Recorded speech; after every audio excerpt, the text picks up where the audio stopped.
लीला देखो इनकी, कहां इतने नटखट, और अब देखो कैसे विरक्त पहन के घूम रहे हैं। मात जसोमति माखन कारण, बांध्यो जाके पांव, श्याम किशोर भय नव गौरा, चैतन्य जाको नाम, अब तो हरि नाम लो लागे। पीतांबर को भाव दिखावे, कटी को पीन कासे। पीतांबर को हमें भाव दिखावे। गौर कृष्ण की दासी मीरा, गौर कृष्ण की दासी मीरा, रसना कृष्ण बसे, अब तो हरि नाम लो लागे, अब तो हरि नाम लो लागे। ऐसे ठाकुर जी कितना सुंदर भाव लेकर के और कृष्ण चैतन्य बन करके आए। कल हम लोगों ने आचार्य वाणी से बधाई भी गाई थी। अब ये देखो, सरस माधुरी कुंज को, सरस कुंज को देखिए आप लोग, यहां सारे आचार्यों की बधाई मनाई जाती है, यहां पर संप्रदायवाद नहीं चलता। अरे हम लोग सबसे पहली बात तो मानव एक नहीं बन पा रहे, फिर उसमें भी हिंदू एक नहीं बन पा रहे, उसमें भी जातियों में इतने बटे हुए, और अब ये और नया आ गया है कि संप्रदायों में और बट गए कि ये बड़े वाले हैं, ये छोटे वाले हैं, ये सहचरी वाले हैं, ये मंजरी वाले हैं, ये पार्षद वाले हैं। क्यों कर रहे हैं हम लोग ये सब? कहां सब कह रहे हैं एक हो जाओ, एक हो जाओ, और हम भक्तों में भी ये विभाजन चल रहा है कि ये अलग है, ये अलग है। हमारे मंच से हमारी कथा सुनने वाले सबको पता है, हमने किसी संप्रदाय को कभी भी ये नहीं कहा कि ये उचित नहीं है। हमें लगता है कि इसीलिए हमारा सरस कुंज से पुराना नाता है, क्योंकि यहां भी आचार्य चरण सारे संप्रदायों को प्रणाम करते हैं। अरे भैया, अब हलवाई की दुकान पर अनेक प्रकार के मिष्ठान बने हैं, अपनी जिह्वा को जिससे सुख मिले वो पान करो। अब इसमें ये थोड़ी है कि कलाकंद ज्यादा बढ़िया है, रसगुल्ला ज्यादा बढ़िया, ठीक है कभी कभी एक बढ़िया ज्यादा होती है, पर फिर भी कभी कभी बदलते रहना चाहिए। कई लोग होते हैं उनको एक ही चीज बढ़िया लगती है, वो खुद भी बोरिंग होते हैं, उनके संग वाले भी बोरिंग होते हैं। गलत मत लेना ना भैया, कान पकड़ के क्षमा। मतलब उनको रसगुल्ला ही खिलाते रहो, बस रसगुल्ला ही रसगुल्ला चाहिए, रसगुल्ला। अरे भाई कलाकंद चक्के तो देखो, घेवर खाके तो देखो, रसमलाई देखो तो सही कैसी बनी है। नहीं नहीं, हमको तो बस रसगुल्ला दे दो। और फिर वो जान भी नहीं पाते कि इन सब मिष्ठानों का स्वाद कैसा। इसलिए सब आचार्यों को प्रणाम करो, सबके भाव सुनो, सब में आनंदित हो जाओ। चैतन्य महाप्रभु प्रकट हुए और सच्ची माता के पूज्य पिताजी आए और आकर के लाला का नक्षत्र आदि देख करके नाम रखा विश्वंभर। क्या नाम रखा? विश्वंभर नाम रखा। लेकिन विश्वंभर तो नाम हुआ, लेकिन आपका जब जन्म हुआ था तब वहां नीम का वृक्ष था, और जब तक नामकरण नहीं हुआ तब तक माताएं बहनें कुछ ना कुछ नाम रख ही देती हैं बालक का। इसलिए नीम वृक्ष के पास जन्म हुआ तो सब गांव के लोग आपको निमाई कह करके पुकारने लगे, और आपका बाल्य भाव में नाम निमाई हो गया। तो निमाई भी नाम है, विश्वंभर भी नाम है, लेकिन आप इतने गोरे थे इसलिए सब लोग आपको गौरांग कहते थे। गोरा अंग जिसका है वो गौरांग।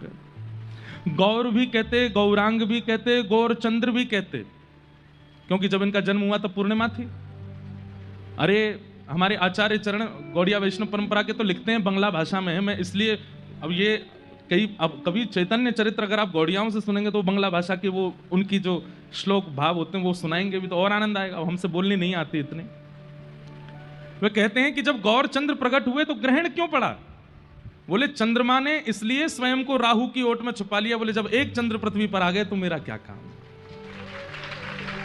जब एक चंद्र का प्रादुर्भाव हो ही गया है तो फिर हम किसका? इसलिए ग्रहण पड़ा। अब वो संसार के लिए ग्रहण था, लेकिन अंतरंग भाव तो यह था। इसलिए कोई गौर कहता है, कोई गौरांग कहता है, कोई गौरचंद्र कहता है, कोई गौर हरि कहता है। ऐसे हमारे चैतन्य निमाई, आपने 10 दिन तक मैया का दुग्धपान नहीं किया। कथा सुनिएगा, 10 दिन तक दुग्धपान नहीं किया। खूब प्रयास किए, खूब हंसते हैं, खेलते हैं, देखते हैं, लेकिन दुग्धपान नहीं। अब बालक दुग्धपान ना करे कैसे हो? तब अद्वैताचार्य जी, जिनका कल हम लोग सुन रहे थे, जिन्होंने 1.25 लाख तुलसी रोज चढ़ाते थे गंगा जी में, उनको बुलवाया गया। बोले कि एक बड़ी पीड़ा है। बोले बालक दूध नहीं पीता। तो श्री अद्वैताचार्य जी गोद में लेकर के बैठे हैं, तो मानसी में ही कृष्ण चैतन्य चित्त में गए और चित्त में जाकर के बोले, हे श्री अद्वैताचार्य जी, क्या बात है? बोले कि आप दुग्धपान क्यों नहीं कर रहे हो?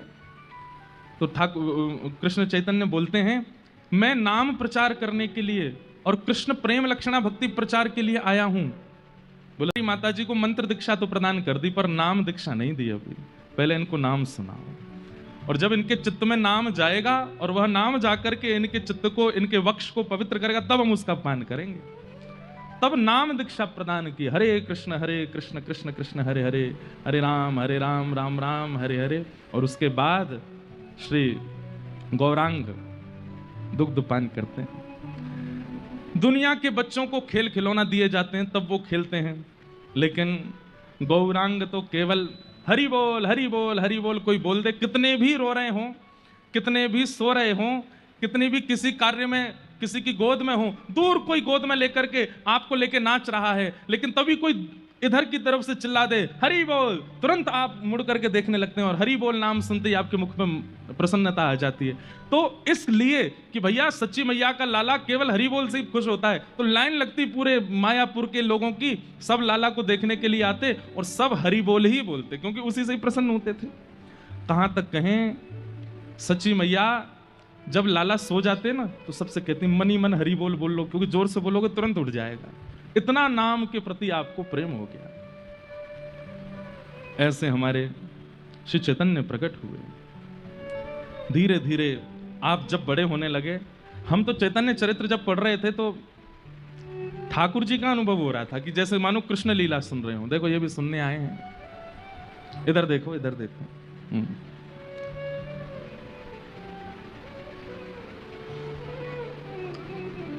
वो सुनने आए हैं, हमें देखते रहो आप बस चुपचाप। इधर देखो, यहां देखो। हाँ, तो श्री कृष्ण चैतन्य निमाई लाला धीरे धीरे बड़े होने लगे, और जैसे ही आप थोड़े बड़े हुए, करताल बजाना सबसे पहले सीखा। जैसे हमारे श्री ठाकुर जी ने प्रकट होने के बाद सबसे पहला शब्द अपने मुख से क्या बोला? गैया। ऐसे ही श्री निमाई लाला ने सबसे पहला शब्द हरि बोल, सबसे तुतला के बोलते हैं हरि बोल, सबसे पहले हरि बोल शब्द का उच्चारण किया है मुख से। और महाराज जी कम ऊधमी नहीं है, ठाकुर जी से दोगुना ही ऊधमी है। ठाकुर जी तो आए हैं, श्री राधा भाव तो बाद में प्रकट होगा, पहले कृष्ण भाव को तो प्रकट कर लें। इतना ऊधम मचाया है श्री निमाई लाला ने, हम तो पढ़ के इतने आनंदित हुए, देख करके इतना सुख मिला। तो माता और पिताजी को कभी कभी कई अद्भुत अनुभव होते थे। पहला अनुभव, पुष्प की सुगंधी आने लगती थी अनायास ही घर में। आसपास कोई वृक्ष नहीं है, कोई पौधा नहीं है, कोई पुष्प नहीं है, फिर कहां से सुगंधी आती? कभी चंदन की सुगंधी आने लगती, कभी कभी ऐसा लगता कि कोई वीणा बजा रहा है, कोई वंशी बजा रहा है, कोई मधुर तान छेड़ रहा है, कोई अलाप लगा के गा रहा है, ऐसी सुंदर ध्वनि आती। आप दोनों जाकर के बाहर देखते तो कोई नहीं दिखाई देता। और एक दिन तो आश्चर्य हुआ, जैसे ही निमाई लाला 1 वर्ष के आसपास के भय, मैया उंगली पकड़वा करके जैसे ही चलाना शुरू करती है, और धीरे धीरे आप जैसे ही चलने लगे तो मैया की उंगली छोड़ करके जब स्वयं संभल करके चलने लगे, तो मैया क्या सुनती है कि ये पग धरते हैं और बिना पायल की छम छम छम आवाज आती है, नूपुरों की ध्वनि सुनाई देती है। और जैसे ही इनको उठा लेती हैं तो वो ध्वनि बंद हो जाती है, फिर छोड़ती हैं तो फिर ध्वनि नहीं आती। ये सारे अनुभव सच्ची मैया को हो रहे हैं। बिना पायल के ध्वनि आना, बिना वृक्षों के, बिना चंदन के, बिना पुष्पों की सुगंधी आना, बिना वाद्यों के ध्वनि सुनाई देना। रूप, रस, स्पर्श, गंध और शब्द, ये 5 इंद्रियों को सबसे पहले अनुभव होता है ठाकुर जी का। बहुत ध्यान से सुनिएगा, सबसे पहला अनुभव किसका होगा? अगर ठाकुर जी आपके समीप आएगा, सबसे पहले किसको पता चलेगा? बताओ, किसको पता चलेगा? नासिका। सबसे पहले सुगंधी आवेगी। और दूसरा अनुभव किसको होगा? त्वचा। जैसे कई बार अनुकूल हवा नहीं होती, लेकिन जैसे ही ठाकुर जी आसपास होंगे ना, तो वायु में कुछ ऐसा आकर्षण होगा कि बस आपको खड़े रहने में सुख मिलेगा। अरे कहां तक कहें, जिस समय ठाकुर जी आसपास होंगे और उस समय की वायु अगर आपका स्पर्श कर रही होगी, कोई व्यक्ति आपको मार भी रहा होगा तो आपको पीड़ा नहीं होगी, क्योंकि वायु ही इतना सुख दे रही होगी। दूसरा अनुभव त्वचा को होगा। तीसरा अनुभव कानों को होगा। कोई सामने वाला तीव्र वेग से भी बोल रहा होगा ना, अभद्र, आपको ये लगेगा कि ये तो वायलेंस ही बजा रहा है मोते, हैं, कैसे जाके सितार से निकल रहे। आहा, कभी संतों को देखा हमारे ब्रज में ऐसे कैसे अद्भुत संत हैं, कई लोग उनके साथ कितना बुरा व्यवहार कर देते हैं, लेकिन फिर भी वो भैया ठीक है कोई बात नहीं, अरे आपको इसमें दोष नहीं दिखा, अरे कोई बात नहीं, जग को जीव है। कितना भी बुरा बोल दो उनसे, उनको बुरा ही नहीं लगता। क्यों नहीं लगता? ठाकुर जी के उपस्थिति का ये प्रमाण है कि शब्द बड़े ही कर्कश हैं लेकिन आपको मधुर ही लगते हैं और आपके चित्त को उससे वेदना नहीं होती। रूप, सुगंधी, स्पर्श, शब्द, और फिर चौथा अनुभव होगा नेत्रों को, दर्शन। फिर जो दिखेगा, जित देखूं उतित श्याममयी है, सब अच्छे अच्छे लगेंगे, चाहे कितनों घोर नास्तिक आ जाए, वहां में गुण दिखेगो। और फिर अंतिम रस जो है ये देने में ठाकुर जी विलंब कराते हैं, और ये रस क्या है? अधरामृत।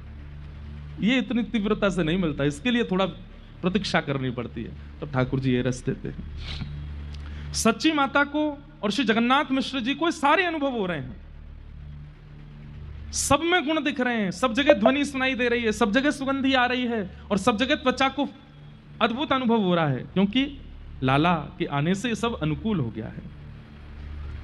एक दिन आप आंगन में बैठे थे, तभी एक सर्प आया, और गांव का वो सर्प भीतर आकर के जैसे ही बैठा, मैया अपने काम में लगी थी, पिताजी कहीं बाहर गए थे, सर्प आया, आगे आकर के फन फैला करके बैठा।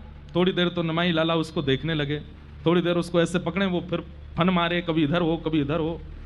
इतने में ही आपको भावावेश आ गया, बोले अच्छा जय शेषनाग, हमसे भाग रहे हो, चलो कुंडली मारो।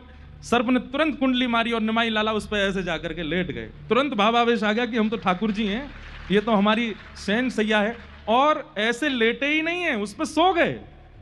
बहुत दिनों बाद हमारो बिस्तर मिलो है, सो जाए नहीं। जैसे कोई लोग बहुत बात घूमते रहते हैं ना, नए नए बेड मिलते हैं तो नींद नहीं आती, अपने घर की याद करते हैं, हमारे घर का बिस्तर कब मिलेगा। तो आज मानो ठाकुर जी को सर्प मिले, तो ठाकुर जी बोले आजा भैया कुंडली मार ले। तो जैसे ही लेटे बोले हाँ ये हमारा बिस्तर है, उस पर चैन से प्रेम से सो गए। इतनी में सची मैया आई। सची मैया को जैसे सर्प ने देखा, मैया ने ये दृश्य देखा, उनके हाथ से तो थाल छूट गया, थाल की जोर की आवाज हुई, सर्प तो वहां से भागा। लेकिन नमाई लाला प्रेम से मैया आकर के देखे कहीं दस्त तो नहीं गया, कोई पीड़ा तो नहीं, पर वो तो बिल्कुल आनंद में है। मतलब आपको चैतन्य चरित्र में एक चीज का अनुभव होगा, ये भक्त भी हैं, ये भगवान भी हैं, और ये विरही भी हैं, तीनों। लेकिन भगवत आवेश ज्यादा नहीं होगा, मतलब ये क्योंकि ठाकुर जी है ना, तो कभी कभी उनको याद आ जाता है कि मैं भगवान हूं। अभी आगे सुनेंगे, कभी षडभुज हो जाएंगे, कभी चतुर्भुज हो जाएंगे, फिर दोबारा अपने उन रूपों को विराजमान कर लेंगे, नहीं नहीं मैं तो भक्त हूं। तो राधा भाव भी प्रकट होता है, परमात्मा भाव भी प्रकट होता है, भक्त भाव भी प्रकट होता है, सारे भाव एक साथ हैं। जैसे ही आप थोड़े से बड़े हुए, आपके ऊधम शुरू हो गए, और क्या ऊधम मताचे हैं। तीर्थ यात्री आते हैं, गंगा के तट पर आकर के सब अपनी भोग सामग्री सजाते हैं और भाव रखते हैं कि हे ठाकुर जी आप यहीं से भोग लगा लो। जैसे ही वो नेत्र बंद करके बैठते हैं, इतने में निमाई लाला दौड़ करके जाते हैं और उनके सामने बैठ के उनका ही भोग खाने लग जाते हैं। जैसे ही नेत्र खोलते हैं, लाल इनको देख करके पीछे भागते हैं, अरे तू कौन का बालक है, तुम क्यों खा गए? तुमने बुलाया इसलिए खाने आया। बोले तो हमने थोड़ी बुलाया था, हम तो भगवान को बुला रहे थे। अब ये तो चरित्र में नहीं लिखा, लेकिन मुझे ऐसा लगा कि श्री कृष्ण चैतन्य जी बोल गए होंगे हम ही तो जय जय हैं, हम तो आमेंगे, जय जय हम ही तो हैं। तो कभी तीर्थ यात्री आ जाते हैं, सच्ची मैया से आकर के शिकायत करते हैं, बोले मैया ये अपने लाला को संभालो। गंगा घाट पे पंडा पुरोहित आ जाते हैं, बोले तीर्थ यात्रियों का प्रसाद खा जाता है, किसी के चना खा गए, किसी के चनौरी खा गए, किसी के पेड़ा खा गए। मैया समझाती, बोले लाला घर में कोई कमी, तुम काय को गंगा जी पे जाते हो, वहां जाके क्यों खा जाते हो? अब नहीं खाऊंगा मां। कभी आप जाते हैं और मिट्टी में गंगा जल घोल करके और उससे द्वादश तिलक लगा लेते हैं, और सिर पर तिलक आदि लगा करके सब जगह तिलक आदि करके, और तुरंत बिल्कुल सन्यासियों का सा वेश बना लेते हैं, और फिर भिक्षा याटन करते हुए घूमते हैं, और सब जगह भिक्षा मांगते मांगते अपने ही द्वार पे आ जाते हैं। अरे माँ तेरा भला होगा, भिक्षा दे दो। मैया निकल करके आती है, बोले अरे लाला तू ये कहा करे। ऐसे सब अभिनय करते हैं। कभी मटकी उठा लेते हैं और मटकी उठा करके दोनों तरफ से मटकी बजाते हैं और फिर खूब प्रेम से कीर्तन करते हैं। आपके भी कई सारे सखा हो गए, उन सखाओं को लेकर के खूब आनंद से आप कीर्तन। आज हमने कीर्तन और बनाया, सुना है। मायापुर में आनंद की बहार आ गई है। जैसे वहां गोपियां उल्हाने लेकर के आती हैं यशोदा मैया के यहाँ, ऐसे यहाँ पे भी उल्हाने आते हैं। लेकिन उल्हाने लेकर के आते हैं, जैसे ही गौर हरि को देखते हैं भूल जाते हैं क्या उलाना देना था, भूल जाती है। मैया से कुछ कह ही नहीं पाती। मैया कहती कोई काम था, दाल भात दे दो मैया। बात खत्म हो गया घर पे।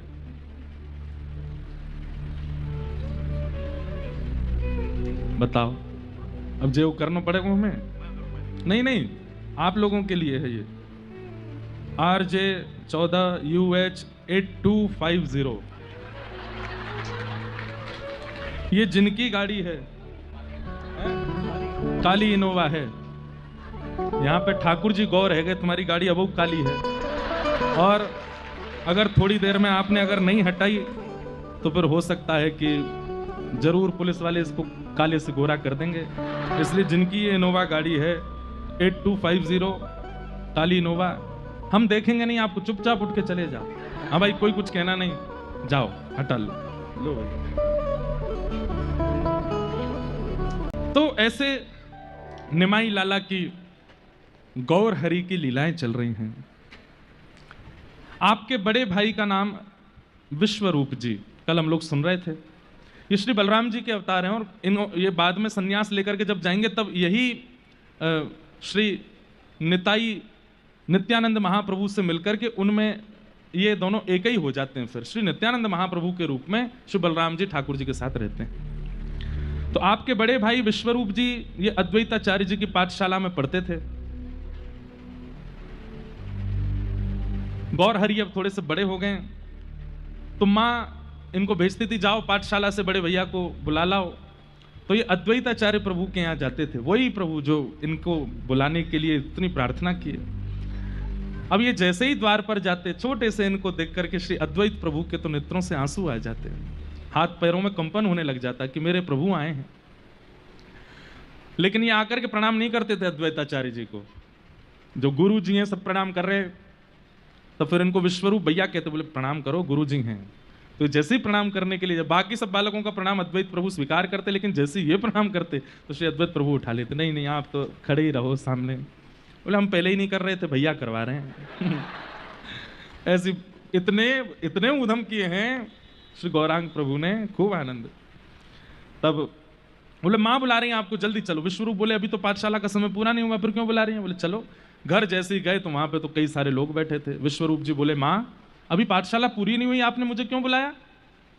बोले अब तुम्हारी आयु हो गई है, अब तुम्हारे विवाह की चर्चा हम चला रहे हैं और तुम्हारा विवाह निश्चित करने का भाव है।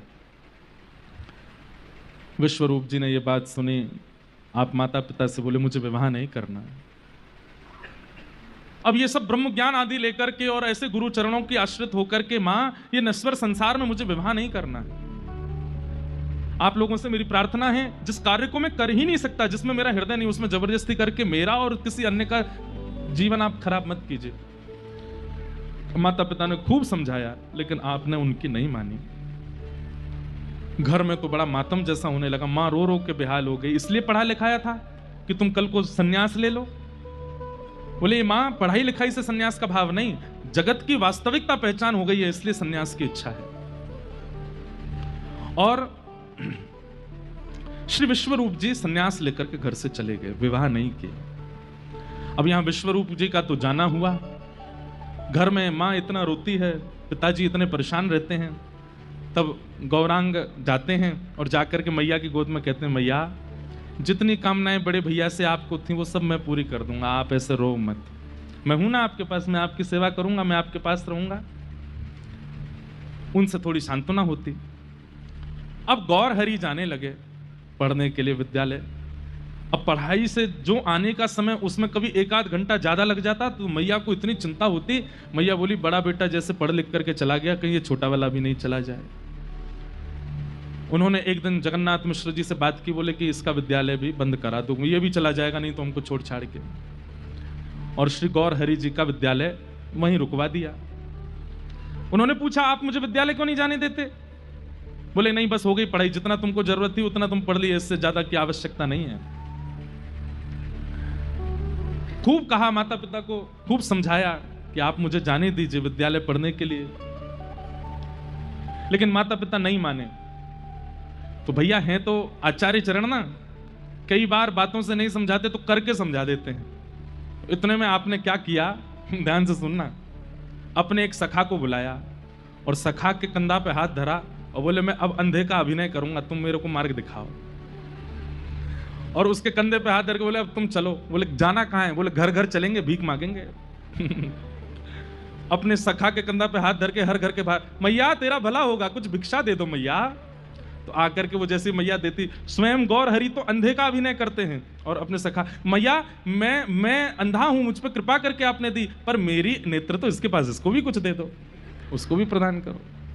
ऐसे पूरे गांव में सब जगह जाकर के भिक्षा मांगे और भिक्षा मांगते मांगते अपने ही घर पहुंच गए। अरे भगवान के नाम पे दे दो, दो बेचारे गरीब ब्राह्मण आपके द्वार पर आए हैं, कुछ लेकर के आओ। सच्ची मैया ने जैसी आवाज सुनी तुरंत जगन्नाथ जी के पास गई, बोले कुछ दीजिए, भिक्षुक आए हैं द्वार पे, कुछ दे दें, ब्राह्मण हैं बेचारे।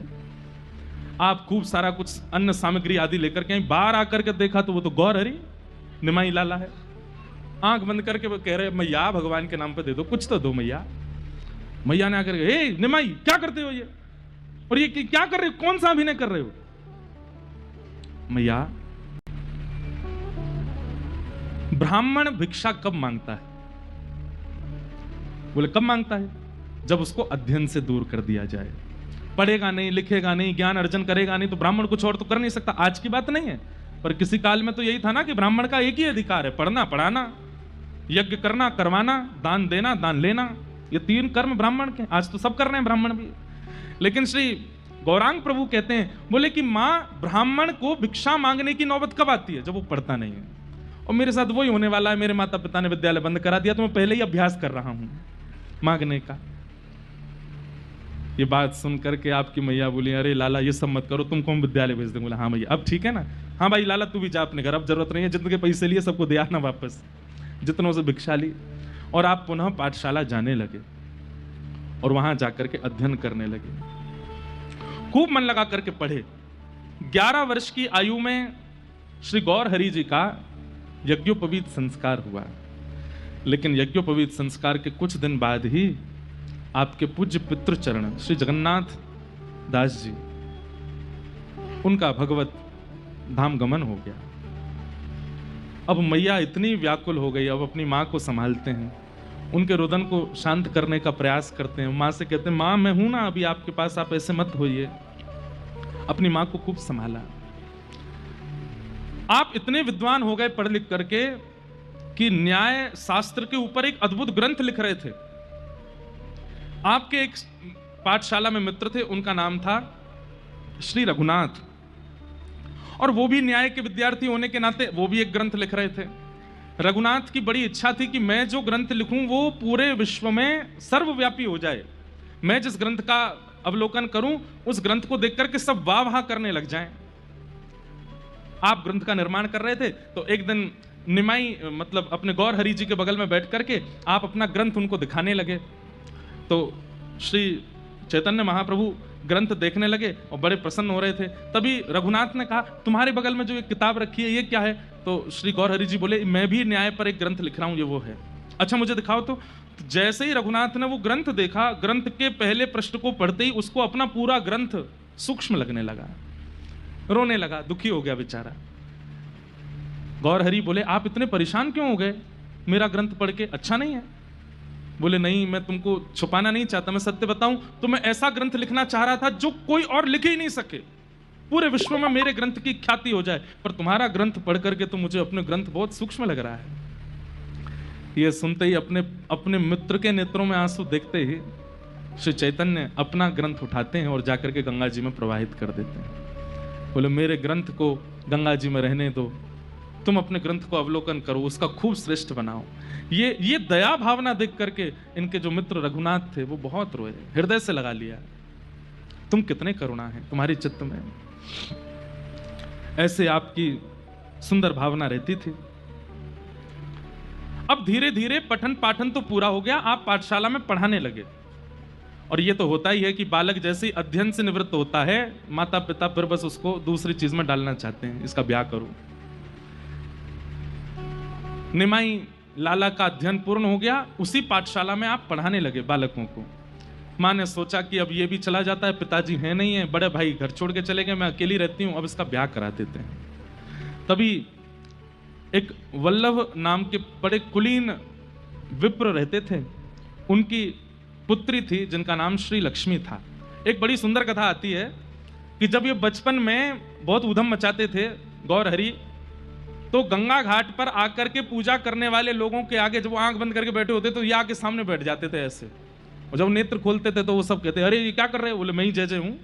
तो जब लक्ष्मी, यही लक्ष्मी जिनसे इनका ब्याह हुआ, ये लक्ष्मी एक दिन आई वहां पे कोई पूजा करने के लिए, तो इतने में ये सामने आकर के बैठ गए आशीर्वाद देने के लिए। तो जैसे ही लक्ष्मी के नेत्र खुले तो बाकी सब तो आश्चर्य करते थे, तुम कौन हो, पर उसने नहीं कहा। उसने जितनी वो नैवेद्य लाई थी सब इनको अर्पित कर दिया, माला भी पहनाई, चरणों में पुष्प भी चढ़ाए, आरती भी करी। तो गौर हरि बोले तुमको आश्चर्य नहीं होता? बोले किस बात का? बोले सब मुझसे पूछते हैं कि तुम कौन, तुम हमारे भगवान के स्थान पर क्यों बैठे हो, तुमने नहीं पूछा। बोले भगवान के स्थान पर भगवान ही तो बैठते हैं, आप भगवान ही हो, इसलिए मैंने नहीं पूछा। तो ये इतने प्रसन्न हो गए, इन्होंने छोटे से हैं अभी, सिर पे हाथ धर के कहा भगवान जैसे स्वरूप वाले एक महापुरुष से तुम्हारा ब्याह होगा, मेरा आशीर्वाद है। आशीर्वाद देते थे। एक जगह तो ऐसा भी वर्णन है, जो घर के बालक पूजा पाठ नहीं करते थे उनके घर पे जाके शाप और देते थे उनको, तू बड़ा होगा तेरी पत्नी देखियो एक आंख से नहीं दिखेगा उसको, क्यों, वो तू पूजन ही नहीं करता, भजन नहीं करता। बड़ी सुंदर लीला है श्री गौर हरि की। तो आज उन्हीं श्री वल्लभ जो ब्राह्मण थे उनकी कन्या श्री लक्ष्मी के साथ आपका विवाह हुआ। पहले ही हम आपको एक बात स्पष्ट कर दें, महाप्रभु जी के दो विवाहों का वर्णन आता है। एक तो श्री लक्ष्मी जी के साथ आपका विवाह हुआ, दूसरा श्री विष्णु प्रिया जी के साथ आपका विवाह हुआ। महाराज जी कितनी सुंदर विवेचना है, ठाकुर जी की दो पत्नी हैं, श्रीदेवी और भूदेवी। श्रीदेवी यानी कि लक्ष्मी और भूदेवी यानी पृथ्वी। तो पहले विवाह चैतन्य महाप्रभु का श्रीदेवी के साथ में हुआ, यानी कि लक्ष्मी के साथ में हुआ। फिर आगे आप लोग कथा सुनेंगे कि कुछ समय बाद उनका परम पद हो गया, इनकी पत्नी कुछ ही दिनों बाद उनका भगवत धाम गमन हो गया। और फिर इनके माता के कहने पर इन्होंने दूसरा विवाह किया, और दूसरा विवाह जिनके साथ किया वो थी विष्णु प्रिया जी। तो विष्णु प्रिया कौन है? भूदेवी। तो आचार्य चरण इतना सुंदर वर्णन करते हैं, बोले ठाकुर जी ने पहले श्रीदेवी से ब्याह किया, मानी लक्ष्मी से ब्याह किया, और जब ठाकुर जी को लगा कि अब हमारी सामान्य लीला विश्राम होगी, अब हमारी विरह लीला प्रकट होगी, और विरह लीला को श्रीदेवी संभाल नहीं पाएगी। विरह को वो ही संभाल सकता है जिसने पूर्व में संभाला होगा। श्री राधा रानी को, यशोदा जी को, व्रज की गोपियों को इस भूमि ने ही संभाला था। इसलिए अब विरह लीला में प्रवेश करने से पहले हमको विरह ही कोई साथ ही रहना पड़ेगा। इसलिए भूदेवी श्री विष्णु प्रिया जी के साथ में दोबारा ब्याह हुआ। महाराज त्याग, तपस्या और पातिव्रत भक्ति किसको कहते हैं? विष्णु प्रिया जी का चरित्र देखिएगा। कहते हैं ब्याह हो गया लेकिन अभी भी इनके ऊधम बंद नहीं हुए। दो लोगों से इनकी इतनी ऊधम चलते थे पूरे मायापुर में, एक तो एक पान बनाने वाला था और एक केले के कुछ वस्तु बेचने वाला था। इन दोनों को ये छेड़ते ही रहते थे, इनका ऊधम चलता ही रहता था। यहां तक लिखा है, हमारी भक्तमाल जी में हम पढ़ रहे थे, तो भक्तमाल जी में तो श्री टीकाकार वर्णन करते हैं कि जिस मार्ग से ये आते थे, दूर से इनको देखते हुए लोग बाग मार्ग बदल के चले जाते थे। क्यों? बोले बगल से निकलेंगे, कुछ ना कुछ करते हुए जाएंगे, सीधे नहीं जा सकते हैं। किसी का हाथ पकड़ लेंगे, किसी का कुर्ता फाड़ देंगे, किसी का कुछ कर देंगे। हैं इतने विद्वान, तो लोग बाग इनको देख करके प्रार्थना करते थे, हे प्रभु आपने हमारे निमाई लाला को, गौर हरि को इतना बड़ा पंडित तो बना दिया, इसको थोड़ा थोड़ा इनको गंभीर भी बना दो। तब अद्वैताचार्य जी कहते थे ऐसा मत कहो। बोले क्यों? बोले जिस दिन ये गंभीर होंगे उस दिन पूरा विश्व गंभीर हो जाएगा, इसलिए इनका ये आनंद। अच्छा एक चीज देखी गई है, आप शायद अनुभव करते हो, जो व्यक्ति बहुत हंसता खेलता है ना, बहुत आनंद में रहता है, सबके जिस सभा में जाता है खुश कर देता है सबको, किसी भी बात पर उसके पास में ऐसे शब्द होते हैं कि सब खुश हो जाएं, दूसरों को छेड़ता है, हंसाता है, उसके जीवन में एक समय तो आता है कि वो थोड़ा सा, उस समय दूसरों को भी पीड़ा होती कि इतना हंसता खेलता व्यक्ति इतना शांत क्यों हो गया। गौर हरि का स्वरूप ऐसा ही है। आप आज भी ब्याह हो गया, कई लोग टोकते थे इनको, बोले अरे गौर हरि अब तुम बड़े हो गए हो, तुम्हारा ब्याह हो गया है, अब तो कम से कम उधम मत किया करो। लेकिन ये नहीं मानते थे, फिर भी उधम करते थे, खूब आनंद करते थे।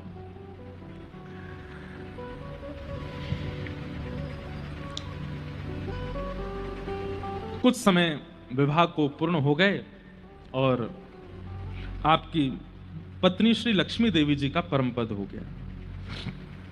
भगवत विरह में उनका परम पद जब हुआ तो आप बहुत व्याकुल हो गए, लेकिन आप मनी मन जानते थे कि यह होना था, क्योंकि अब जब मैं विरह भाव में प्रवेश करूंगा तो मेरी स्थिति देख करके इनका परम पद होता, तब मुझे ज्यादा पीड़ा होती।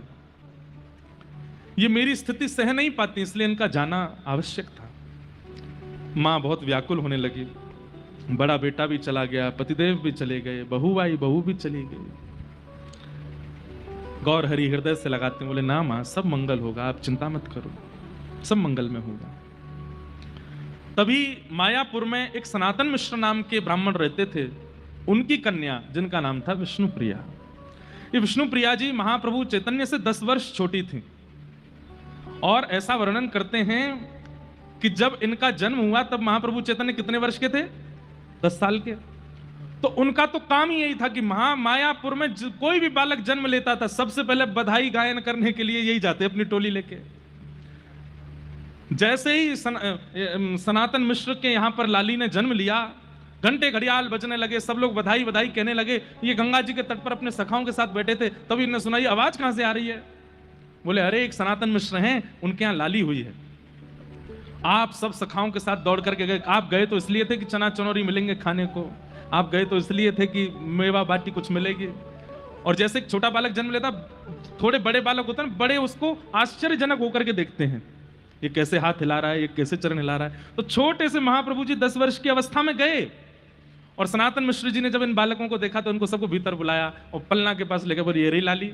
तो चारों तरफ खड़े होकर के सब बालक देख रहे थे, कोई ताली बजा रहा है, कोई चुटकी बजा रहा है, लाली को खिला रहे। चैतन्य महाप्रभु अपने होने वाली बहू को ही खिला रहे। सोचो। आचार्य चरण कहते हैं, बोले रामावतार में सीता जी का जन्म जनकपुरी में, और श्री राघव जी का जन्म अयोध्या में। कृष्णावतार में किशोरी जी का जन्म बरसाने में, और लाला का जन्म गोकुल में। लेकिन चैतन्य महाप्रभु के अवतार के समय महाप्रभु जी का जन्म भी मायापुर में, और श्री विष्णुप्रिया जी का जन्म भी मायापुर में। सीता जी के तो पता नहीं बधाई में राम जी गए थे कि नहीं, पर किशोरी जी की बधाई में तो गए थे। 1 साल के लाला गए थे, मैया इन्हीं कोई न्यौछावर कर आई थी। पर तब इनके मन में आया कि नहीं, अगली बार जब हम कृष्ण चैतन्य बनकर के आएंगे तब तो हम बधाई गाएंगे।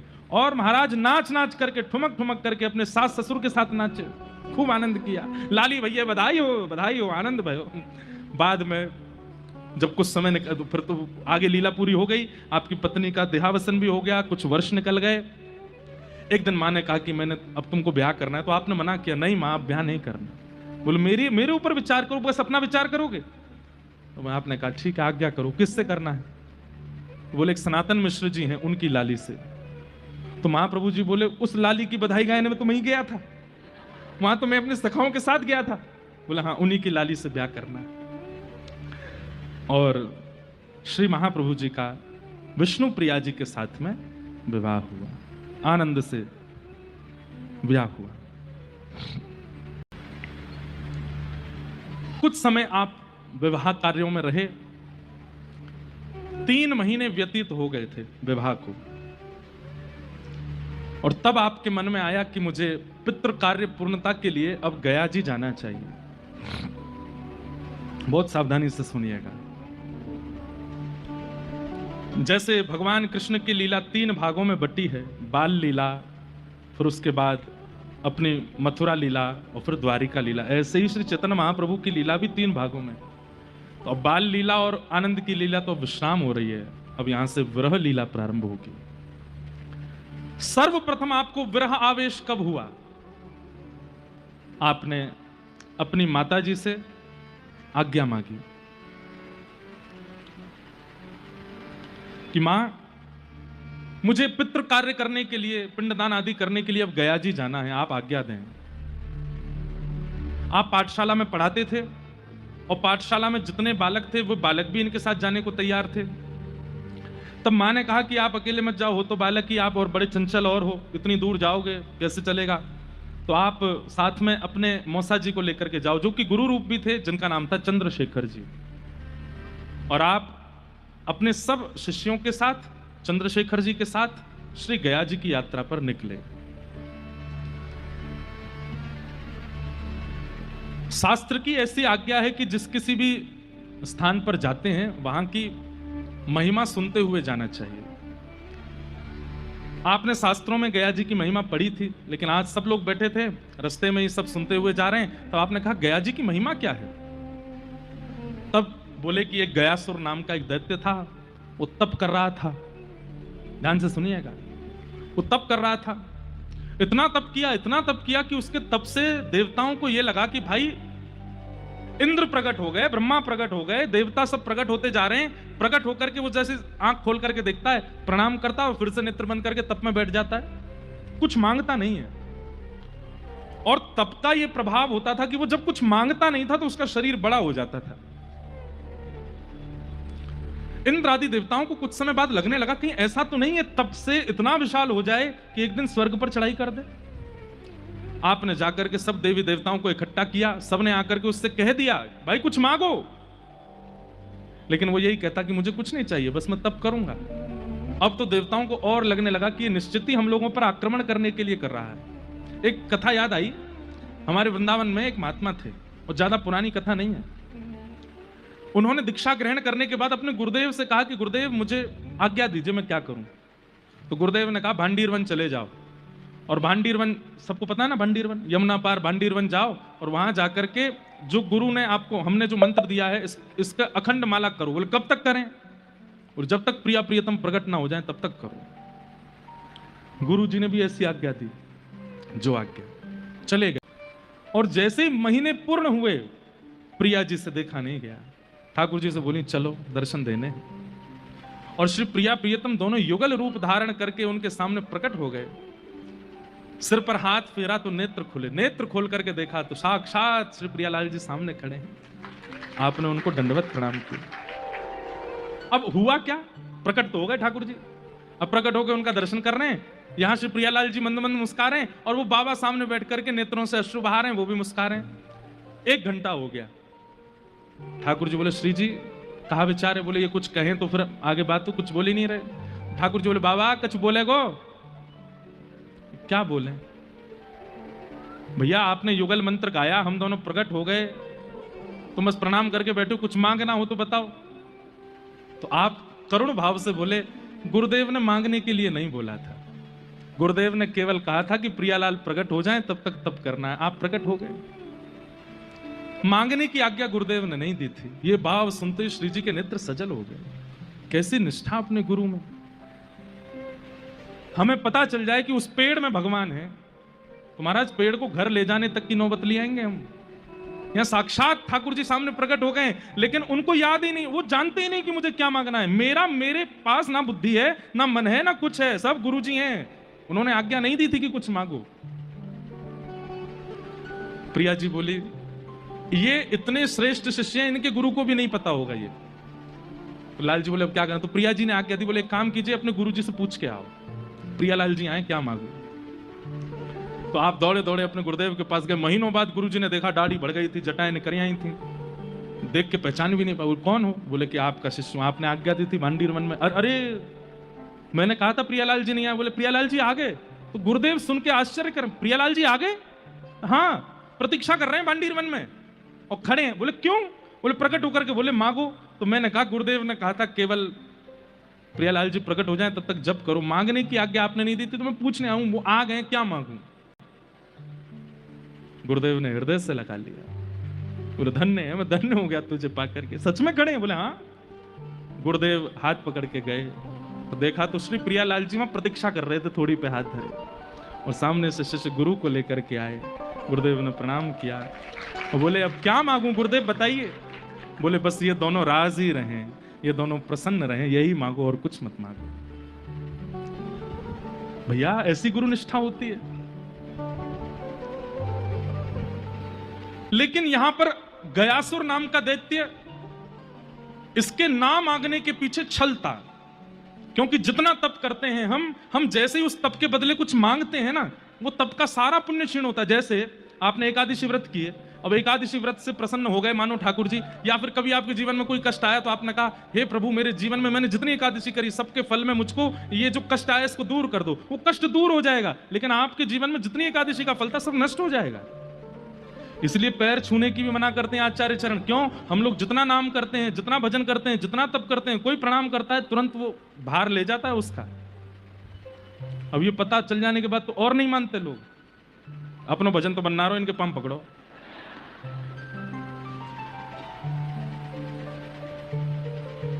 गयासुर ने भजन बंद नहीं किया, करता रहा करता रहा करता रहा, तब अंत में जाकर के ठाकुर जी को आना पड़ा। और ठाकुर जी सब देवताओं ने कहा इसका शरीर बढ़ता जा रहा है, कुछ दिनों में ये स्वर्ग तक आ जाएगा, और जब ये विशाल हो जाएगा फिर इससे कौन युद्ध करेगा नाथ, इसको रोकिए यहीं पर। अनेक प्रयास कर ठाकुर जी ने कहा 33 कोटि देवता चढ़ जाओ इस पे, इसका शरीर अब नहीं बढ़ेगा। सब चढ़ गए फिर भी उसका शरीर रुका नहीं। अंत तो गत्वा वही हुआ क्या, ठाकुर जी को अपना चरण उसके सिर पर रखना पड़ा, और जैसे ही ठाकुर जी ने अपना शरीर अपना चरण उसके सिर पर पधराया तुरंत उसका शरीर वहीं रुक गया और फिर दोबारा छोटा होने लगा, और होते होते होते होते वो पूरा फैल गया नीचे, मतलब बिल्कुल समाविष्ट हो गया। प्रकट होकर के उसने ठाकुर जी से कहा कि नाथ बस मैं यही चाह रहा था कि आप अपने चरण कमल प्रदान करें। भगवान बोले कुछ मांगो, बोले कुछ नहीं चाहिए, बोले आपके चरण कमल बड़े अद्भुत हैं लेकिन सबको प्राप्त नहीं होते, आप बस एक वरदान दे दीजिए। बोले क्या? जो कोई भी यहां आवे और आकर के अपने पितरों का पिंड दान करे या तर्पण करे तो श्री चरण आपके इस भूमि को प्राप्त हो गए हैं, यहां पर कहीं भी बैठ करके भी पितरों का स्मरण करके कुछ अर्पण कर दिया जाए तो उनको मुक्ति मिल जाए। ठाकुर जी बोले तथास्तु।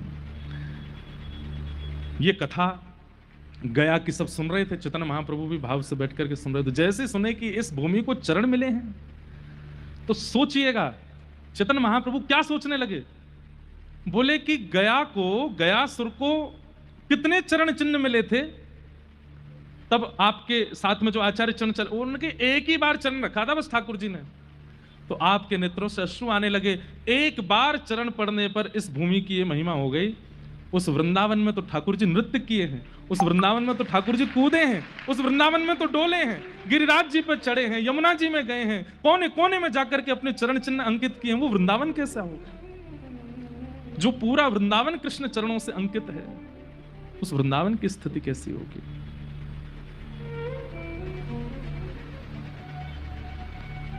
तभी गया जी के मार्ग में ही एक पर्वत था और उसी पर्वत पर भगवान के चरण चिन्ह अंकित थे। आप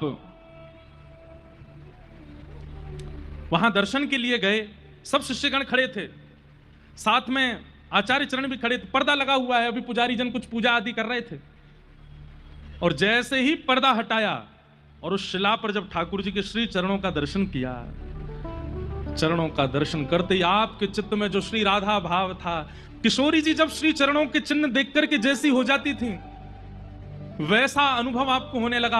आपके श्री अंग के कंपायमान शुरू होने लगे, नेत्रों से अश्रु प्रवाह होने लगा, और आप उन चरण चिन्हों को देख करके हे हरि हे हरि हे हरि हे हरि हे हरि हे हरि कह करके आनंदित हो गए। दौड़ करके गए और चरण चिन्ह को ले लेकर के कभी माथे से लगाएं, कभी अंग से लगावें। बंधुओं ये पूरी लीला सुनिएगा आगे तक, तो मन में ये विचार कीजिएगा ये स्वयं कृष्ण ही चैतन्य बन करके आए हैं, बस भाव किशोरी जी का है। जब ठाकुर जी याचना कर रहे थे कि हे श्यामाजू अपना हृदय मुझको दे दीजिए, तब किशोरी जी कहती हैं हंस करके, सह नहीं पाओगे, ये तो मैं थी जो सह गई। ठाकुर जी बोले आप अभी मेरा बल जानते नहीं हो। किशोरी जी बोली मैं सब जानती हूं, मैं फिर भी कह रही हूं आप गिरिराज जी धारण कर सकते हो, आप कंस वध कर सकते हो, आप कुबलिया पीड़ हाथी को उठा सकते हो, लेकिन आपके प्रेम का विरह आप नहीं सहन कर पाओगे। ठाकुर जी बोले मैं कर लूंगा, एक बार दीजिए। तो आज पहली बार चरण दर्शन हुए हैं और चरण दर्शन करते इतने व्याकुल हो गए, विह्वल हो गए, दौड़ करके गए, जाकर के चरण चिन्ह अंकित अंक से भरने लगे। कहां है मेरे श्याम, कहां है मेरे मधुसूदन, कहां है मुरलीधर, कहां है ढूंढने लगे। शरीर कंपायमान होने लगा, नेत्रों से अश्रु अविरल धारा गिरने लगी, नेत्र ऊपर को चढ़ गए और आप ढूंढते ढूंढते ढूंढते गिर पड़े। इतने में ही वहां माधवेंद्रपुरी दास के एक शिष्य ईश्वरपुरी जी विराज रहे थे। उन्होंने जब देखा कि कुछ कोलाहल हो रहा है, लोग चिल्ला रहे हैं, महाप्रभु जी की स्थिति को कोई देख नहीं पा रहा है, लोग दूर खड़े होकर के देख रहे हैं और सबके नेत्रों से अश्रु, शरीर पूरा लाल पड़ गया है, हड्डियां जो ये इनको जॉइंट्स बोलते हैं, जो जहां पकड़ होती है वहां से हड्डियां अलग हो गई हैं, विरह की चरम स्थिति प्रकट हो गई है। छोटे छोटे बच्चे वो क्या जाने कि कैसे संभालना है, कोई पैर मल रहा है, कोई हाथ मल रहा है, और आप बस हे हरि हे हरि हे कृष्ण हे कृष्ण हे कृष्ण, कहां हो। जैसे गोपियां व्याकुल हुई थी, जैसे किशोरी जी व्याकुल हुई थी, वैसे व्याकुल हो गए। This is going to be an HR masterclass for all of you. Whether you're 20, whether you're 40. अचानक से आप उठ करके खड़े हो गए, दौड़ने लगे, किस दिशा में है वृंदावन, मैं जाऊंगा श्री कृष्ण के पास, जाकर के उनको अपने अंग में भर लूंगा। और आप जैसे ही उस पर्वत से वृंदावन की ओर दौड़ने लगे, इतने में ही सामने से ईश्वरपुरी जी आ गए। आओ। सब बच्चों ने आकर के चैतन्य महाप्रभु के हाथ पकड़े, पैर पकड़े, और ईश्वरपुरी जी महाराज गाने लगे। और यहीं से पंडित राज गौरांग अब भक्त राज हो गए।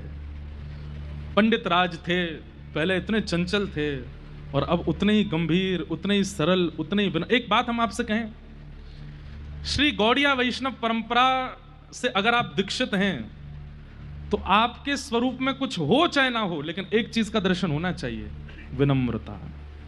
क्योंकि श्री गौरांग महाप्रभु के भाव में विनम्रता है। अगर दूर से ही विनम्रता का दर्शन हो जाएगा तो सामने वाले को ये विचार करना पड़ जाए, ये निश्चित ही गौड़िया होगा, भले ही तिलक ना दिखे उसका, उसकी विनम्रता से अनुभव हो जाए कि ये गौड़िया वैष्णव है, ये महाप्रभु जी के भाव में है। वैसे तो ये विनम्रता हम केवल गौड़ियाओं को ही क्यों कहें, सारे आचार्यों के अनुयायियों के अंदर विनम्रता होनी चाहिए, सरलता होनी चाहिए, दीनता होनी चाहिए, पर विशेष रूप से विनम्रता हमारे गौड़िया वैष्णवों में होनी चाहिए। अत्यंत दीन हो गए महाप्रभु जी। आप लौट करके आए, जिस स्थिति में गए थे, और उस स्थिति में जब बालक नहीं लौटता है, सब लोग इधर देखिए, ध्यान से सुनिए कथा, मां को कितनी वेदना होती है। आप जैसे ही लौट करके आए तो क्या देखती हैं कि विद्यार्थी दो कंधे पर हाथ लेकर के चल रहे हैं, अभी उम्र क्या है, 20 साल के हैं बस।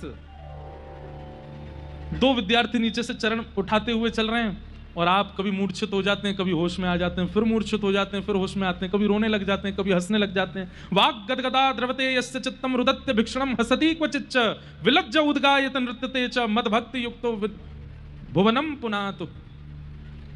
कभी तो आपके शरीर में इतनी ताकत नहीं होती कि आप चल भी नहीं पाते, उठ भी नहीं पाते, और कभी ऐसा आवेश आता है कि सब पीछे दौड़ते हैं और महाप्रभु जी पकड़ में नहीं आते। जिस दिशा में वृंदावन है उस दिशा की ओर दौड़ने लगते हैं। घर लौट करके आए, मां ने जब स्थिति देखी, सच्ची मैया से देखा नहीं गया महाप्रभु जी को, रो रो करके बेहाल हो गई। ये और जो उनके मौसा जी साथ में गए, उनसे बोली, मैंने आपको किस लिए भेजा था, ये क्या करके लाए आप? बोले, मां हमने कुछ नहीं किया है, पता नहीं कोई रोग लगा है, जाने कोई बाधा है, क्या है, पता नहीं क्या हुआ, हमें कुछ नहीं पता है। सच्ची मैया की तो ये हालत। विष्णु प्रिया जी निकल करके आती हैं, और वे जब देखती हैं आंगन में बच्चे लेकर के बैठे, मानो जैसे कोई केवल देह पड़ा है, उसमें प्राण नहीं है। आकर के जब देखती हैं नेत्र लाल पड़ जाते हैं, रुदन करने लगती हैं, बड़े संकोच में पूछती हैं, ये ठीक तो है ना? बच्चे कहते हैं हाँ श्वास चल रही है, थोड़ी देर पहले आवेश में आए थे लेकिन अभी नहीं पता है। आप बड़े धीमे से चलना। अच्छा, विष्णु प्रिया जी के बारे में सुनो।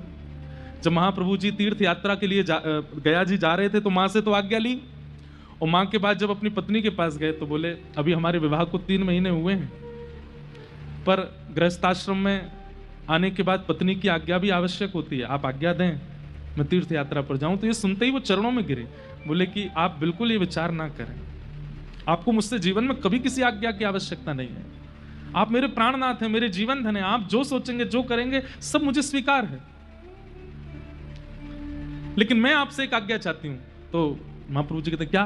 बोले मैं आप जितने दिन बाहर रहेंगे उतने दिन में अन्न सेवन नहीं करूंगी, और जब आप लौट करके आएंगे और आप अन्न सेवन करेंगे आपका उच्छिष्ट, उसके बाद मैं अपना व्रत खोलूंगी। महाप्रभु जी बोले नहीं देवी ऐसा नहीं, इसकी आज्ञा बस आप मुझे दें। महाप्रभु जी ने आज्ञा दी और फिर 2-3 नियम बताए। बोले सुनो, कृष्ण उपासना करना, राम उपासना करना, नृसिंह भगवान की उपासना करना, सब उपासना पद्धति बताने लगे। तो विष्णु प्रिया जी बोली, कृष्ण कौन है? बोले परमात्मा, नंद जी के लाला, आदि आदि सब बता। बोले मेरे लिए तो आप ही कृष्ण है। राम कौन है? बोले मेरे लिए तो आप ही राम है। मैं तो आपको ही पर ब्रह्म मानती हूं और मेरे लिए ब्रह्म आप है। मैं तो केवल गौर गौर भजूंगी, मैं तो केवल आपको भजूंगी। और आज जब गौरांग महाप्रभु लौट करके आए हैं तो उनकी पत्नी की स्थिति, वो देख नहीं पा रही है उनके रूप को। तभी आपको होश आता है और आप होश में आकर के जैसे बैठते हैं ढूंढने लगते हैं, कहां है श्याम सुंदर, कहां है मधुसूदन, अभी कन्हैया यहीं थे ना पास में, कहां चले गए? अपनी मैया से कहते हैं, अरे मैया तू बता कहां है? सच्ची दौड़ करके आती हैं, हृदय से लगाती हैं, गौरांग आप कौन हैं? और जब ये बात पूछते हैं कि आप कौन हैं, सच्ची मैया तो व्याकुल हो जाते हैं। यहां दूर बैठी विष्णु प्रिया जी तो और भाव व्याकुल हो गई कि कहीं मुझे ना भूल गए हूं, मेरा तो आश्रय ही है। बंधुओं, अत्यंत गंभीर है गौर लीला।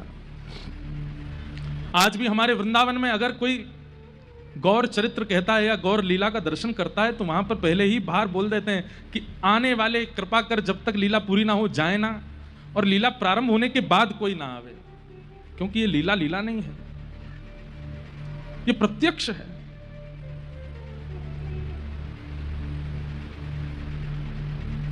चैतन्य महाप्रभु जब जब भाव समाधि में गए, कोई औषधि काम नहीं कर पाई, कोई वैद्य काम नहीं कर पाया, केवल एक ही औषधि थी और वो था नाम महामंत्र। बस मंत्र गाया जाता था, उसी से ही वे स्वस्थ होते थे। और यही गोपियों की स्थिति है। आप अगर चैतन्य चरित्र सुन रहे हैं तो आप एक प्रकार से ये कह सकते हैं कि कृष्ण विरह में विहरणी आप ब्रजवासियों के चरित्र को सुन रहे हैं। एक साथ लाखों ब्रजवासियों के हृदय का भाव श्री चैतन्य महाप्रभु के अंदर दिखेगा आपको।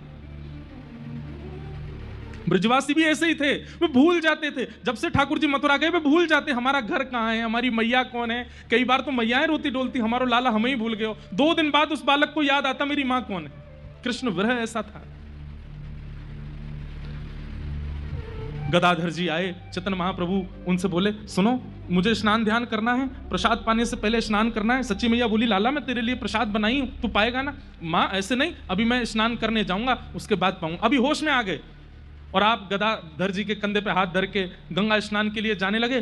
बीच रास्ते में ही भावावेश आ गया और वहां कहने लगे, तुम मुझे वृंदावन लेकर के जा रहे हो ना? ये सामने यमुना जी है ना? लेकिन गदाधर, यमुना का जल तो श्याम वर्ण का है, ये गौर वर्ण क्यों दिख रही है? अरे ये गंगा जी, ये यमुना जी नहीं है, ये कोई और नदी है। और कहीं ऐसा तो नहीं है वृंदावन नहीं? और फिर से रोने लग जाते, अरे ये तो वृंदावन है ही नहीं, ये तो यमुना जी है ही नहीं। यमुना जी कहां है, वृंदावन कहां है? मुझे वृंदावन लेकर के जाओ। और उठ करके फिर दौड़ने लगते।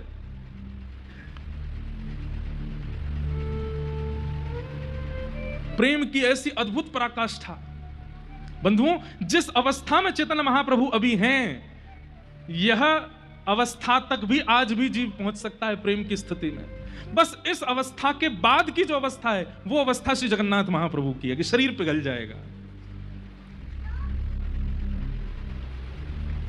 महाप्रभु जी स्नान किए, लौट करके आए, सब ठीक हैं।